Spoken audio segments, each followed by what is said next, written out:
আল্লাহর নবী সেজদার মধ্যে পড়ে কাঁদতে থাকবে, ইয়া রব হাবলি উম্মতি, আল্লাহ আমার উম্মত গুনাহগার, আমার উম্মত গুনাহগার, আমার উম্মত গুনাহ করে ফেলছে। আল্লাহ আমার উম্মতের কি হবে? আল্লাহ আমার উম্মতের হবে কি? আল্লাহ পাক ডাক দিয়ে বলবেন, হাবিব আপনি আর সেজদায় পড়ে থাকবেন না, মাথা উঠান। আপনি কাঁদেন কেন? মেহেশর তো আপনার কান্নার জন্য না নবী, উঠেন, আপনি মাথা উঠান। আপনার জন্য আরশে মুআল্লার ডানে একটা কুরসি পেতে রাখছি, একটা চেয়ার পেতে রাখছি, একটা আসন রাখছি। আপনি নবী সেই আসনে বসবেন। আপনি মাথা উঠান, আপনি আমার হাবিব, আপনি আমার বন্ধু, আপনি আর কাঁদবেন না। হুজুর আপনি মাথা উঠান। আল্লাহর নবী তখন বলবে, ইয়া রব হাবলি উম্মতি, আল্লাহ আমার উম্মত গুনাহ করছে। আল্লাহ ডাক দিবে, হাবিব আপনি মাথা উঠান।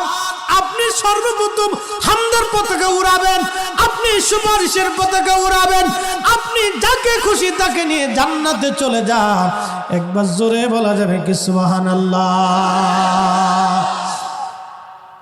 নবী আমার ডেকে বললেন, আয়েশা রে, মানুষের জীবনের কঠিন সময় যখন তার মৃত্যুর সময় এসে যায়, কঠিন মৃত্যুর দূত আসে, যখন গুনাহগার ব্যক্তি, যখন নাফরমান ব্যক্তির কাছে মৃত্যুর দূত আজরাইল আলাইহিস সালাম আসে, বিকট চেহারা নিয়ে আসে, দুর্গন্ধময় পোশাকগুলি নিয়ে আসে, দুর্গন্ধময় পোশাকগুলি নিয়ে আসে, বান্দাকে ধরতে আসে।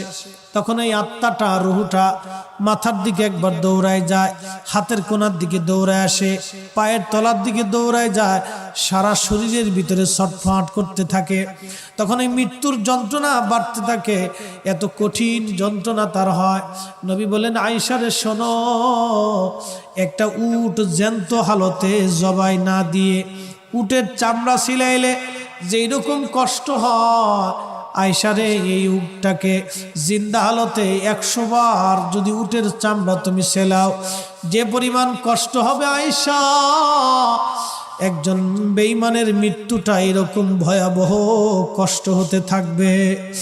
আয়েশা রে তুমি কি জানো ইমানদারের মরণটা কেমন হবে? ইমানদারের মরণটা আজরাইল আসবে, সুন্দর পোশাক নিয়ে, সুন্দর সুরত নিয়ে এসে বলবে, ইয়া আইয়ুতুহান নাফসুল মুতমাইন্না তুরজিই ইলা রাব্বিকি রাদিয়াতাম মারদিয়া ফাদখুলি ফি ইবাদি ওয়াদখুলি জান্নাতি। ইয়া আইয়ুতুহান নাফসুল মুতমাইন্না, হে নফসে মুতমাইন্না তুমি আসো, ইরজিই ইলা রাব্বিকি রাদিয়াতাম মারদিয়া।